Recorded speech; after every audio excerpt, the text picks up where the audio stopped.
disclosure has always been tricky for me. I remember initially disclosing to my older brother, and that was the most difficult because that was the first person I disclosed to. And then I had to disclose to the rest of my family and then to friends, and I decided to leave it there. I don't know how you guys found your initial experiences.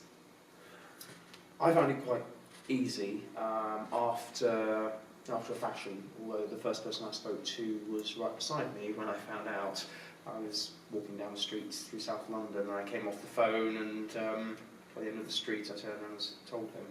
And he stayed with me for 2 days. For me, it's been a case of understanding, of almost bringing it up as part of a conversation. So the first time, after I broke up with my ex-boyfriend and we started dating again, and I started dating again and things like that, and there was a situation where I sat down with a guy. It was date 3. I was so nervous, sweaty palms. We were on pint number 4, so enough Dutch courage with me to be like, right, I'm HIV positive. And then I realised that might have not been the best way to do it, because it was kind of like, brum, brum, brum. And actually, you know, he freaked out a bit, it didn't go very well. And so since then, obviously that relationship is no longer a thing. And since then, it's been now just slipping it into a conversation.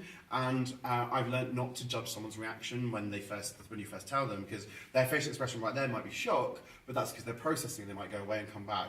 But on the flip side, that shock could be, oh, okay, smiley face, and then they go away and they freak out about it. So it really is a case of I just slip it into a conversation. Oh, so what do you do? Oh, well, I do a lot of activism. Oh, what about? Oh, HIV. Oh, yeah, how come? I was like, oh, because I was diagnosed in 2014. And like, anyway, so do you want a pint? And that has worked so much better with me rather than sitting there with a full orchestra behind me going, I have HIV.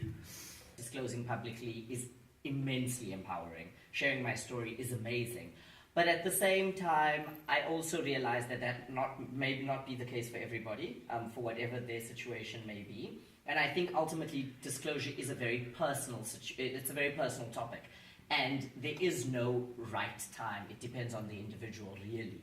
And even now, like if I start dating somebody, for instance, I don't know if I would disclose up front. I mean, I could look on Twitter and Instagram and Facebook and find out, but this might be a little bit obvious. You know, just a tad. But for me, I just feel like, you know, there's so many other conditions, and I almost want HIV to become like those other conditions. I want it to become like diabetes and bipolar and so forth, where you don't meet somebody and say, "Hi, I'm Krishen, I'm bipolar," or "I'm Krishen, I have diabetes." So I almost want HIV to become more like that. I think it would get us closer to a destigmatized place. Yeah.